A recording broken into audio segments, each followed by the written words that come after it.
Uma nova boa notícia para os cidadãos brasileiros veio hoje dos Estados Unidos. O Comitê Judiciário da Câmara dos Deputados dos Estados Unidos aprovou o HR 1071, uma proposta que visa impedir a entrada, cancelar visto e deportar autoridades estrangeiras que tenham violado direitos de liberdade de expressão de cidadãos americanos. Pouco tempo depois da decisão, a Embaixada dos Estados Unidos no Brasil fez uma publicação na rede social X dando um recadinho da Casa Branca às autoridades brasileiras. Abro aspas. O respeito à soberania é uma via de mão dupla com todos os parceiros dos Estados Unidos, incluindo o Brasil.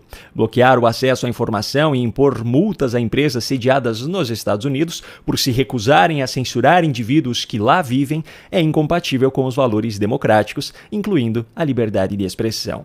Bom, depois da aprovação do comitê, a proposta segue agora para votação no plenário da Casa.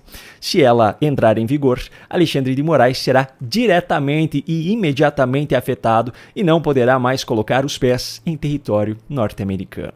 Agora, tem outra decisão tomada também nos Estados Unidos, só que ontem à noite, que foi objeto de uma manipulação vergonhosa por parte de pseudojornalistas militantes brasileiros. A Justiça Federal dos Estados Unidos decidiu que a plataforma Rumble não é obrigada a seguir as ordens de Alexandre de Moraes, ministro do Supremo Tribunal Federal Brasileiro.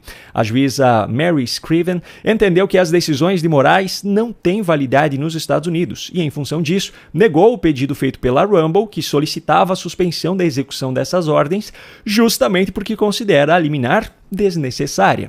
Mas a militância brasileira travestida de jornalismo mais uma vez fez uso do mais baixo tipo de manipulação para enganar o cidadão brasileiro.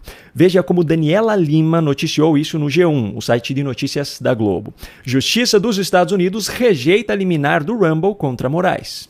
A mesma manipulação foi feita pela Agência Brasil, site de comunicação estatal. Justiça dos Estados Unidos nega a liminar da Rumble e Trump Media contra Moraes. Curiosamente, nenhum desses veículos de imprensa mostra a decisão na íntegra. E a razão para isso é muito simples. O documento simplesmente desmente essa impressão passada por eles de que Moraes teria sido vitorioso com essa decisão.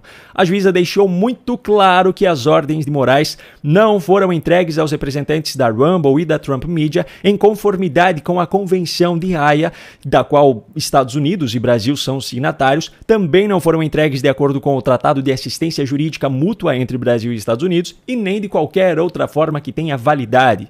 Ela destaca ainda que a Justiça dos Estados Unidos não teve conhecimento de nenhuma ação por parte de Moraes ou do governo brasileiro para que as ordens do ministro fossem domesticadas para serem cumpridas nos Estados Unidos. Em função disso, ela afirma de maneira explícita que as empresas em questão não são obrigadas a cumprir essas ordens e que ninguém está autorizado a obrigá-las a isso. Ou seja, a liminar foi negada pelo simples fato de que tratava daquilo que já era óbvio, mas estava sendo ignorado por Moraes. Bom, eu creio que isso já seja o suficiente para mostrar o quanto essas fontes aqui no Brasil não são confiáveis, não é mesmo? E por falar em Globo News e afins, a demissão de Nízia Trindade do cargo de ministra da Saúde e a substituição dela por Alexandre Padilha estão fazendo com que até mesmo os militantes dentro da emissora, supostamente de notícias, a Globo News, estejam detonando Lula. Ontem à tarde, ainda antes da confirmação da demissão, o tom da conversa já era esse. Que vexame essa fritura da ministra Nízia, mais uma mulher sendo fritada no governo Lula, quer demitir, quer trocar, prerrogativa do presidente da República, chefe do executivo, tudo certo, mas faça de uma forma correta. Nízia, Ana Moser, até a ministra Daniela Carneiro do Turismo, o mesmo roteiro, eles vão fritando, e muita coincidência sempre com mulheres no governo.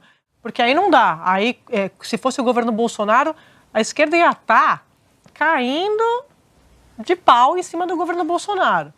Então, assim, não dá para passar pano. E existe uma grande falta de respeito com a ministra Nízia Trindade, né? Um processo de fritura pública que o presidente Lula poderia ter interrompido, já poderia ter dito, chamado a ministra, não chamou, né?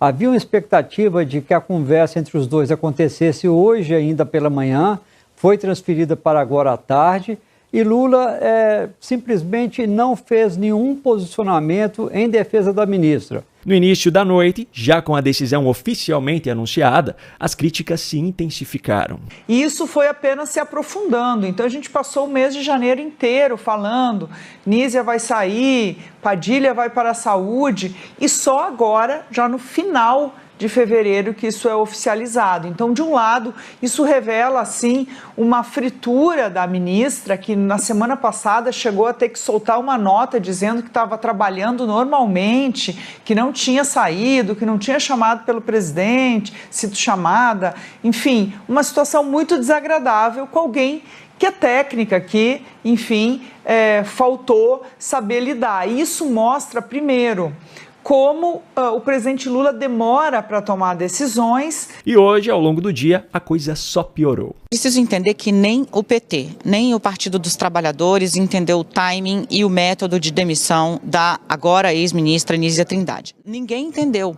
Por que fazer um evento, essas são as palavras de um deputado petista, por que fazer um evento com ela de manhã para demiti-la à tarde? E a troca dela é somente uma troca de vitrine. Sai a ciência, sai o respaldo, sai o prestígio, mesmo com algumas falhas internas, mas o que sai é isso, para a política ganhar. A política quer ali alguém que tenha comunicação não só com a saúde, mas com os políticos. Não é à toa que o articulador político do governo Lula vai assumir o Ministério da Saúde. Se o governo Lula não estivesse em crise de popularidade, ele não trocaria Nízia Trindade. E isso você ouve de entre 10 pessoas que você questiona aqui em Brasília. Me parece que o Ministério de Lula foi montado muito na intenção de ter um protagonista e todo o elenco de coadjuvantes, sem grandes destaques, superministros.